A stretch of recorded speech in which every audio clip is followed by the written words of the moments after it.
Good morning all the students. ये 10 science CBSE 4th chapter चल रहा है आपके। अपने पिछले वीडियो में कार्बन के बारे में, उसकी स्ट्रक्चर के बारे में, वो कैसे बॉन्ड बनाता है, कोवैलेंट बॉन्ड, ठीक है ना। इधर से जो क्या है कि हाइड्रोकार्बनिक कंपाउंडों का क्लासिफिकेशन, ठीक। इधर से क्या है कि hydrocarbon, organic compound, IUPAC nomenclature. इधर से अपन ने क्या है कि कुछ जो प्रॉपर्टीज थी कार्बनिक कंपाउंडों की, तो उनके बारे में अपन ने पढ़ा। अब अपन नेक्स्ट जो टॉपिक है वो आता है अपना सम इम्पोर्टेंट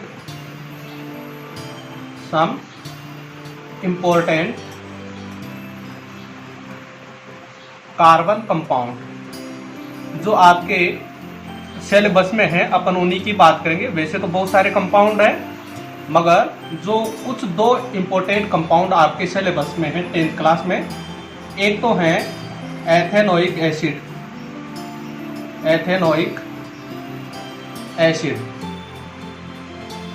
ठीक है। एथेनोइक एसिड, इसको अपन बाद में देख लेंगे क्या कहते हैं, अलग नाम और भी हैं। एक तो एथेनोइक एसिड है और एक आपके एथेनॉल है, ठीक है। एक एथेनॉल है,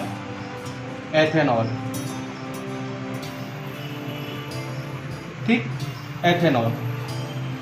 ये दो हैं, तो अपन दो को पढ़ेंगे एक एक करके, ठीक। तो सबसे पहले अपन लेते हैं एथेनोइक एसिड को। ये दो आपके सिलेबस में है, दो टॉपिक, और यहाँ इनमें से क्वेश्चन आता भी है, ठीक है ना। तो आप इन दोनों को ढंग से पढ़ेंगे। तो सबसे पहले अपन लेते हैं एथेनोइक एसिड।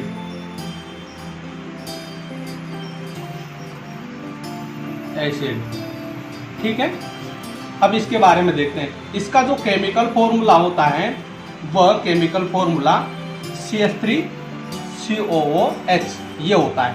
अगर इसको अपन कहें कि थोड़ा और भी मतलब खोल करके देखें तो इस तरीके से, मतलब कि ये कार्बन, ये CH3 है, ठीक है। इससे ये कार्बन यहाँ से मतलब कि इस कार्बन से जुड़ा हुआ है, ठीक है। और भी ज़्यादा इसको खोल करके अगर देखेंगे तो मतलब इस तरीके से ये इसकी स्ट्रक्चर है, ठीक है ना। और भी ज़्यादा अगर आप खोल करके देखें तो मतलब इस हाइड्रोजन को, इस हाइड्रोजन को, इस हाइड्रोजन को, ठीक है ना, इस कार्बन से इस कार्बन को ऐड करके ये डबल बॉन्ड ऑक्सीजन, ये और ये OH ये भी है, ठीक है। कोई फर्क नहीं है, ये एक तरीके से मोलिकुलर फॉर्मूला है, ये मोलिकुलर स्ट्रक्चर है, ठीक है ना, जो आप देख रहे हैं। तो एक तरीके से उनमें और उनमें ज़्यादा कोई डिफरेंस नहीं है, वही है, एक ही बात है। इसको खोल करके रिप्रेजेंट कर रहे हैं अपन, मतलब समझने के हिसाब से। और ये एक मोलिकुलर फॉर्मूले के रूप में लिखा हुआ है। तो ये मोलिकुलर फॉर्मूला है, इसका केमिकल फॉर्मूला है, ठीक है, CH3COOH, ठीक है ना। और अपन इसको इस तरीके से भी लिख सकते हैं, इस तरीके से भी लिख सकते हैं, ठीक। तो ये तो इसका केमिकल फॉर्मूला हुआ, ठीक है। एक तो ये तो केमिकल फॉर्मूला। अब इसका कॉमन नेम क्या है, मतलब कि ये जिस नेम से ज़्यादा प्रचलित है अपने, मतलब क्या है कि इंडस्ट्री फॉर्म में, या क्या है कि मतलब इधर से जो मार्केट है उसमें, ठीक है ना। तो इसका जो कॉमन नेम है, जिस नाम से प्रचलित है, वो है एसिटिक एसिड भी कहते हैं इसको। क्या कहते हैं? एसिटिक एसिड भी, ठीक है ना। जबकि इसका आईयूपीएसी जो नाम है ना, ये क्या है, ये आईयूपीएसी नेम है, ठीक है। क्या नाम है? ये आईयूपीएसी नेम, ठीक। तो ये तो आईयूपीएसी नेम है, और ये इसका मतलब कि एक तरीके से प्रचलित इंडस्ट्री में, इधर से मार्केट में जिस नाम से मतलब बिकता है अपन जानते हैं, ठीक है ना। उस नाम से इसको कौन सा नाम देंगे अपन? एसिटिक एसिड, वो नाम है ये, ठीक है। कॉमन नेम और आईयूपीएसी नेम। तो आईयूपीएसी नेम तो according to the rule of IUPAC, ठीक है ना, रिप्रेजेंटेड जो नेम है उसको अपन क्या करते हैं? आईयूपीएसी नेम करते हैं, रूल्स अकॉर्डिंग, ठीक है ना। इसके रूल्स के अकॉर्डिंग वही अपन क्या है नंबरिंग करेंगे, ठीक है ना। उस तरीके से देखो, ये इसका अपन ये देखें, ये CHOO ये है ना। अब यहाँ पर अपन लंबी कार्बन चेन ये ले लेंगे, ये 1 और ये 2, ठीक है। तो एक तरीके इसको ये क्या बन गया, एक तरीके से क्या बन गया, ये 2 कार्बन हो गए, तो एथ हो गया, ठीक है ना, और फिर उसके लगाएंगे ओइक, तो एथेनोइक, ठीक है ना, तो एथेनोइक एसिड हो जाएगा, ठीक है। ये तो according to the rules IUPAC, ठीक है ना, नाम जो रखा गया है वह एथेनोइक एसिड है और ये इसका कॉमन नेम है, ठीक है ना। ओके, अब अपन चलते हैं आगे, इनके बारे में ये इंट्रोडक्शन हो गया, ठीक है ना। अब ध्यान दीजिए, the ethanoic acid is second member of carboxylic homologous series, ठीक है ना। ध्यान दीजिए, कार्बस जो मतलब कि कार्बोक्सिलिक होमोलोगस सीरीज है ना, उसका सेकंड मेंबर है, ये भी ध्यान रखिएगा आप। तो इसका फर्स्ट मेंबर क्या है, ठीक है, मतलब कि होमोलोगस सीरीज तो आपने देखी है, जैसे होमोलोगस सीरीज का मतलब कि एल्केन वाले का फर्स्ट मेंबर ये है, ठीक है ना, और ये इसका सेकंड मेंबर है, ठीक है ना, किसका, उस एल्केन वाले का, ठीक है ना। अब वैसे ही इसके भी फर्स्ट मेंबर, इसका जो फर्स्ट मेंबर है ना, जो फर्स्ट मेंबर कौन है, ये है, ये फर्स्ट मेंबर है, ठीक है। और यहां पर भी अपन H लगा देंगे, तो ये तो है फर्स्ट मेंबर जिसमें एक ही कार्बन है, ठीक है ना, और जिसमें दो कार्बन है, ठीक है ना, ये इस तरीके से, ये CH3 C double bond O और OH, ये क्या है कि सेकंड मेंबर है, ठीक है। तो जिसमें दो कार्बन है वो सेकंड मेंबर, जिसमें फर्स्ट एक ही कार्बन है वो फर्स्ट मेंबर है, ठीक है ना। तो यानी कि जो एथेनोइक एसिड है ये एक तरीके से कार्बोक्सिलिक एसिड का, कार्बोक्सिलिक एसिड की जो सीरीज है होमोलोगस सीरीज, उसका सेकंड मेंबर है, ध्यान रखिएगा, सेकंड मेंबर, ठीक है ना, दूसरे नंबर का। अपन आगे देखते हैं, अब इसको कैसे बनाते हैं, मतलब कि इस एथेनोइक एसिड को अपन किस तरीके से सिंथेसिस करेंगे। तो सिंथेसिस ऑफ एथेनोइक एसिड, ठीक है, इसको किस तरीके से बनाते हैं, तो सुनिए, the formation of ethanoic acid from the vinegar, किससे बनाते हैं इसको, विनेगर से, विनेगर, ठीक है ना, इससे बनाते हैं। ये विनेगर होता क्या है, ये जो शर्कराएं होती है ना, उसकी गंदगी जो होती है ना, उसको क्या करते हैं अपन, विनेगर कहते हैं, ठीक है ना। सब मतलब क्या है कि इसको समझने के लिए इजी वे में आपको क्या है कि मान लीजिए कि अपन क्या है कि गन्ने का जूस आप सभी जानते ही हैं, गन्ने के जूस को लेते हैं और उसको अपन गर्म करते हैं, ठीक है ना, गुड़ बनाते हैं, क्या बनाते हैं, गुड़, ठीक है ना, जिसको अपन खाते हैं, ठीक है ना। तो जब गर्म करते हैं तो उस गन्ने के जूस के ऊपर बहुत सारे क्या है कि मतलब इम्प्योरिटीज आती है, गंदगी, ठीक है ना, झाग के रूप में, ठीक है ना। तो उसको अपन क्या है कि मतलब टाइम टू टाइम अलग कर देते हैं, ठीक है ना। तो वो जो गंदगी अपन अलग करते हैं ना, इससे मतलब क्या है कि एक तरीके से छांट करके, तो इसको अपन करते हैं, इसी को करते हैं विनेगर, क्या कहते हैं इसको, विनेगर। इसी में थोड़ी बहुत खट्टाई होती है ना, यानी कि एक तरीके श्योर टेस्ट ये रखते हैं, और इसी गंदगी से क्या बनाया जाता है, एथेनोइक एसिड बनाया जाता है, ठीक है ना। इंडस्ट्री में भी सभी जगह पर, जैसे शुगर मिल्स होती है, तो शुगर मिल्स होती है तो शुगर कहीं से बनती है, गन्ने के रस से, है ना। गन्ने के रस को गर्म करेंगे, वो सब कुछ करेंगे और उसमें से शक्कर भी बनेगी और कुछ गंदगी भी अलग होगी, ठीक है ना। तो वो जो गंदगी अलग हुई है ना, उसको विनेगर करते हैं और उसी से ही क्या है कि एथेनोइक एसिड को बनाया जाता है। तो यानी कि जो शर्कराएं होती है ना, उन शर्कराओं की जो क्या है कि इम्प्योरिटीज होती है, उनको गर्म करने पर जो निकल करके आती है, उसी से ही अपन क्या बनाते हैं, विनेगर होता है, विनेगर निकल करके आता है, उस गंदगी को विनेगर करते हैं और उसी से ही अपन क्या बनाते हैं, एक तरीके से एथेनोइक एसिड बनाते हैं, ठीक है ना। तो ये एथेनोइक एसिड बनाने की टेक्निक है, काई में, इंडस्ट्री में, ठीक है, और इंडस्ट्री में ही बनाया जाता है, यानी कि जो शुगर मिल्स होती है उनमें इसको ज़्यादातर प्रोडक्शन किया जाता है। The ethanoic acid is quantity in vinegar 5 to 8%, यानी कि जो विनेगर होता है ना, उसके अंदर एथेनोइक एसिड की जो क्वांटिटी होती है वो 5 to 8% होती है, किसमें, विनेगर में, ठीक है ना। मतलब विनेगर में से, विनेगर में जो इसकी क्वांटिटी होती है एथेनोइक एसिड की, वो 5 से 8% होती है, ठीक है। ओके, अब अपन ये तो बनाना हो गया, मतलब इसको कहीं से बनाते हैं, विनेगर से बनाते हैं। अब अपन आगे चलते हैं, फिजिकल प्रॉपर्टी, इसकी फिजिकल प्रॉपर्टी और केमिकल प्रॉपर्टी देखेंगे। तो फिजिकल प्रॉपर्टी, ठीक है, फिजिकल प्रॉपर्टी, तो फिजिकल प्रॉपर्टी में सबसे पहले इसकी फिजिकल प्रॉपर्टी ध्यान दीजिए, ethanoic acid is a colourless, colourless है, ठीक है, लिक्विड, ठीक है ना, okay, colourless liquid and having sour taste, ठीक है ना, श्योर टेस्ट रखता है, खट्टा, ठीक है, sour taste and the smell of vinegar, और विनेगर की स्मेल रखता है,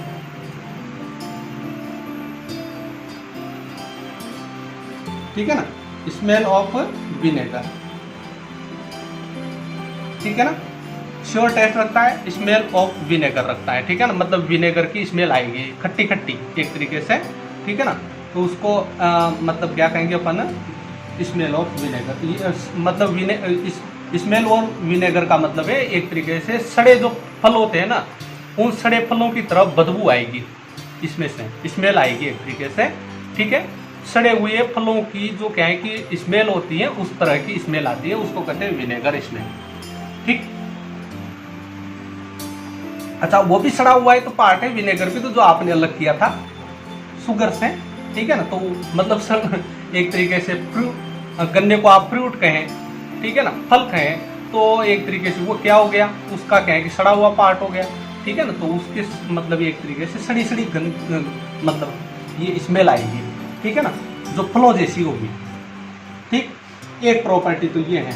दूसरी प्रॉपर्टी क्या है कि जो बॉइलिंग पॉइंट होता है और मेडलिंग पॉइंट होता है वो इसके बहुत कम होते हैं, मतलब लो होते हैं, ठीक है ना। तो यहाँ पर ध्यान दीजिए, इसका जो बॉइलिंग पॉइंट है वो बॉइलिंग पॉइंट होता है 118 डिग्री सेल्सियस, ठीक है ना, और जो मेडलिंग पॉइंट होता है ये होता है 17 डिग्री सेल्सियस, ठीक है, 118 और 17, ठीक है, मतलब जस्ट मतलब एक तरीके से इन दोनों के बीच में 100 का गैप है, एक तरीके से आप इस तरीके से समझ सकते हैं, दोनों के बीच में 100 का गैप है, ठीक है ना। और इनको अगर अपन केल्विन में रिप्रेजेंट करें, आपने 9th क्लास में देखा भी था, ठीक है ना, तो केल्विन में होता है ये 200 यानी कि 291, ठीक है ना, मतलब इसको अपन क्या करेंगे, इसको क्या करेंगे अपन उसमें प्लस कर देंगे,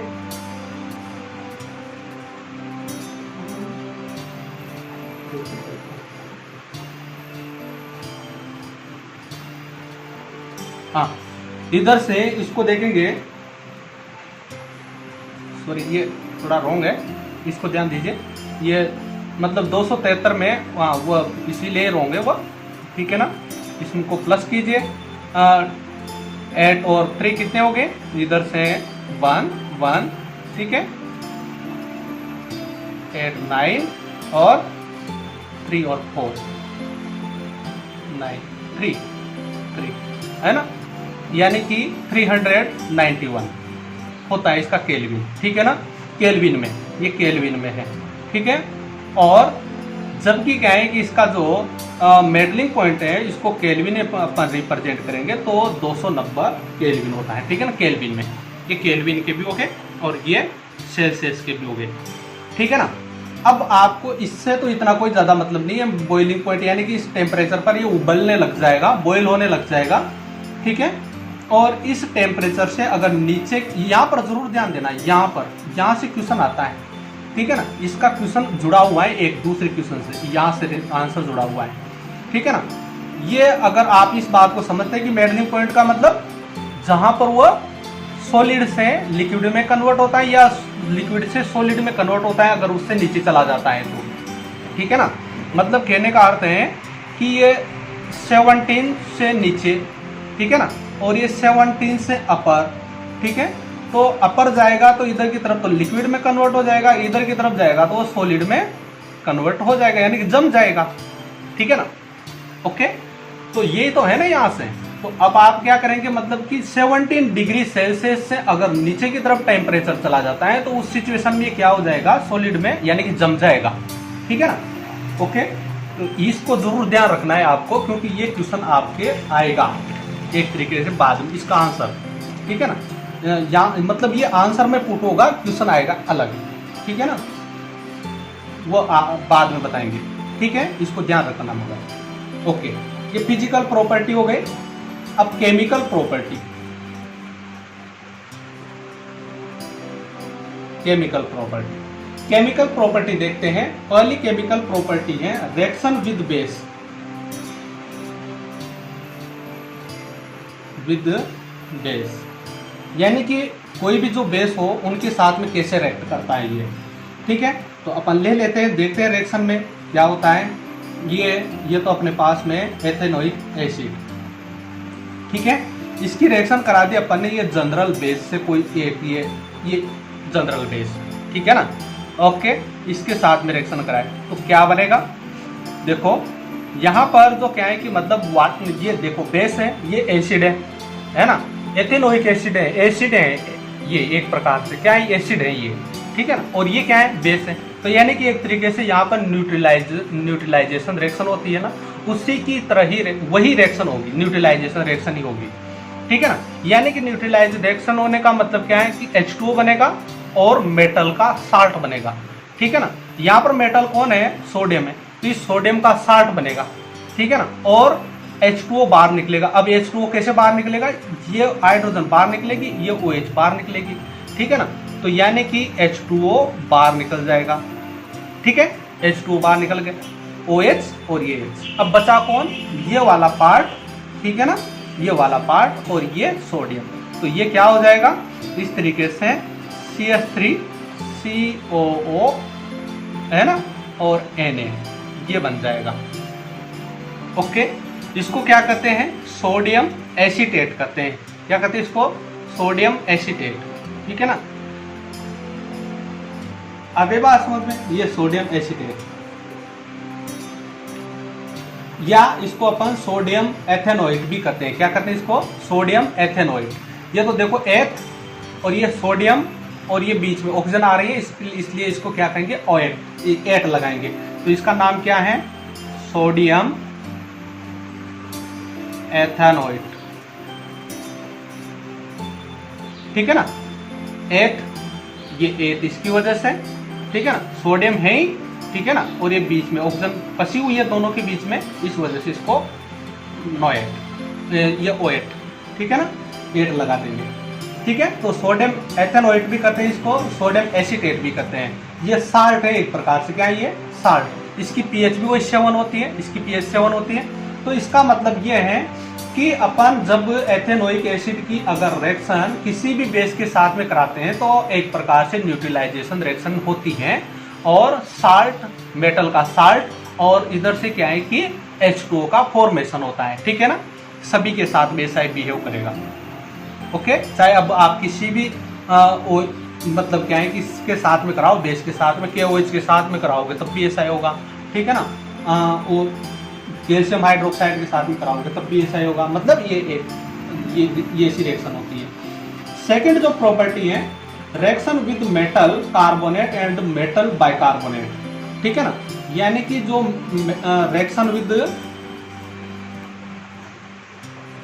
विद मेटल कार्बोनेट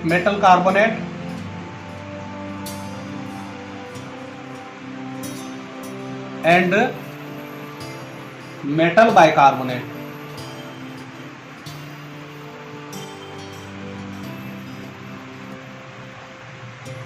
ठीक है, मेटल बाइकार्बोनेट।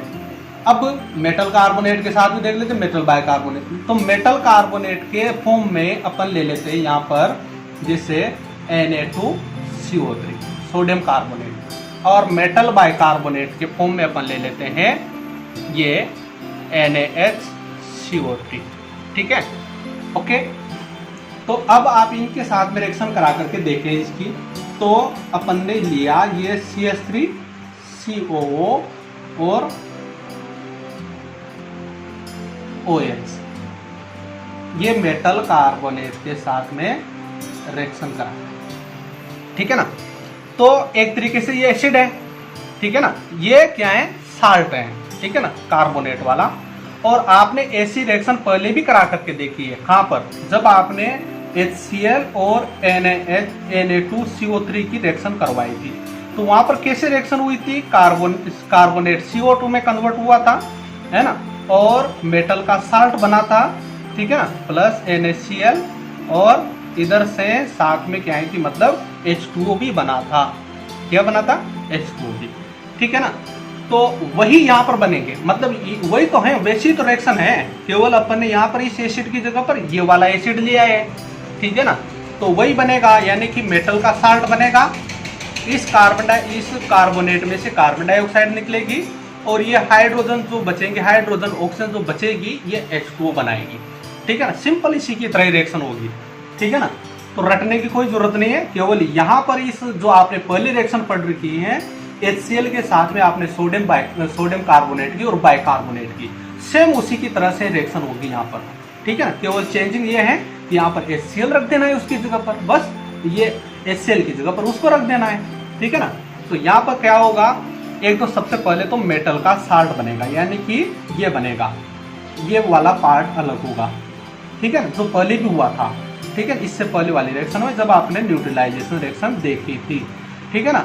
और इसके साथ में सोडियम ऐड हो गया, तो ये तो बन गया सोडियम एसीटेट, या इसको क्या कहेंगे अपन, सोडियम एथेनोएट कहेंगे, ठीक है ना।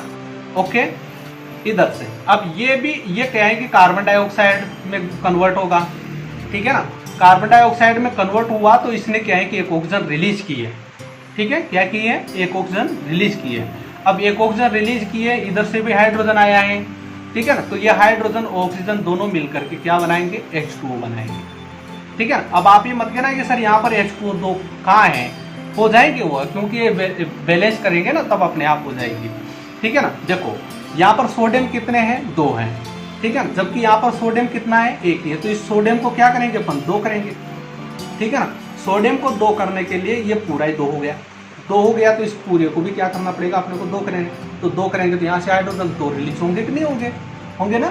तो इस तरीके से मतलब सिंपल सी बात है कि इसमें मेटल का साल्ट बनेगा, कार्बन डाइऑक्साइड निकलेगी और H2O बनेगा, सेम उसी तरीके से। और इसके साथ में भी ऐसी ही तरह से रिएक्शन होगी उसके साथ भी, ठीक है ना। ये देखिए, ये NaHCO3, ठीक है ना, वही कार्बोनेट कार्बन डाइऑक्साइड में कन्वर्ट हो जाएगा, ठीक है ना। और इसकी जो ऑक्सीजन है और ये हाइड्रोजन है और ये हाइड्रोजन, ये दोनों हाइड्रोजन और वो एक ऑक्सीजन मिल करके क्या बना लेगी? H2O बना, और ये क्या चला जाएगा? यहाँ पर चला जाएगा, यानी कि CH3 है ना, C डबल बॉन्ड O और ONA, ये बन जाएगा। ये इसकी जरूरत नहीं है, ये डायरेक्ट ही बैलेंस में है, ठीक है ना। ओके, तो उसी तरीके से रिएक्शन हो जाएगी, ठीक है, कोई दिक्कत नहीं है, सिंपल रिएक्शन है, जो ऐसी रिएक्शन है आप पहले भी देख चुके हैं, ठीक है ना। अब अपन चलते हैं use of ethanoic acid. Ethanoic acid की यूज क्या है?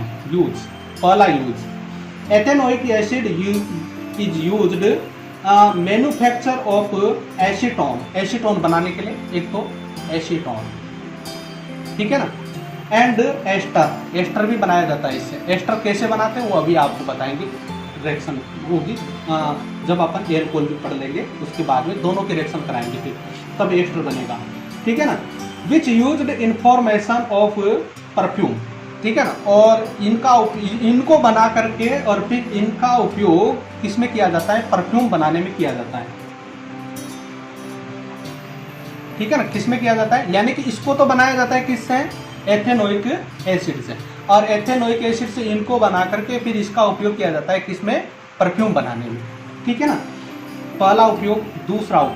दूसरा क्या है? Use for preparation of plastic, यानी कि प्लास्टिक जो है ना उसको बनाने के लिए, उसका भी एक तरीके से सिंथेसिस करने के लिए इसका उपयोग किया जाता है, ठीक है ना, प्लास्टिक का। यानी कि जो प्लास्टिक इंडस्ट्री में प्लास्टिक फॉर्मेशन करने वाली जो इंडस्ट्री है ना, उसमें इसका उपयोग होता है, पॉलिएस्टर वाली जो इंडस्ट्री है, ठीक है ना। इधर से थर्ड जो इसका एप्लीकेशन है वो है यानी कि यूज जो है, dilute ethanoic acid used as a food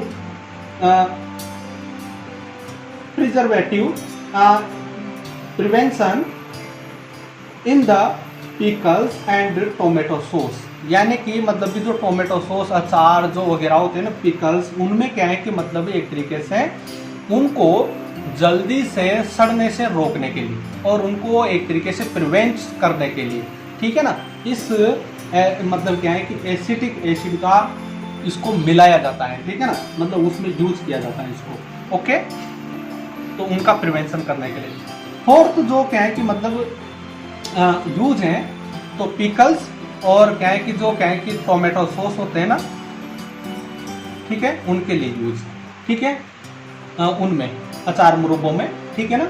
इधर से ethanoic acid used in making important artificial fibre such as nylon, rayon and cell, ये नायलॉन, रेयॉन, ईटीसी, ठीक है ना, फ्रॉम द सेलुलोज, यानी कि सेलुलोज से नायलॉन, रेयॉन, इनको सबको बनाने, प्लास्टिक को बनाने के लिए भी किया जाता है, और नायलॉन है ना, रेयॉन, इनको भी बनाने के लिए किया जाता है। किससे बनाते हैं इनको? इनको किससे बनाते हैं? इनको बनाते हैं सेलुलोज से, ठीक है ना, ओके।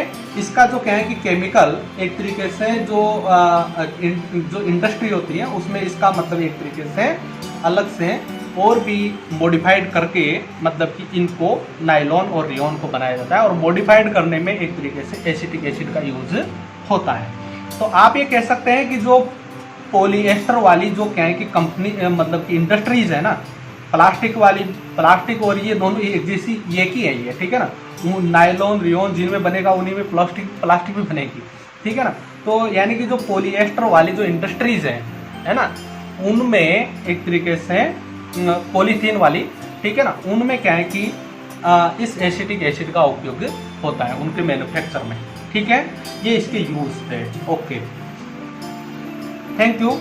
अगला जो टॉपिक आएगा आपके एथेनॉल आएगा, ठीक है ना, एल्कोहल जिसको अपन कहेंगे, इसको अपन नेक्स्ट वीडियो में स्टडी करेंगे।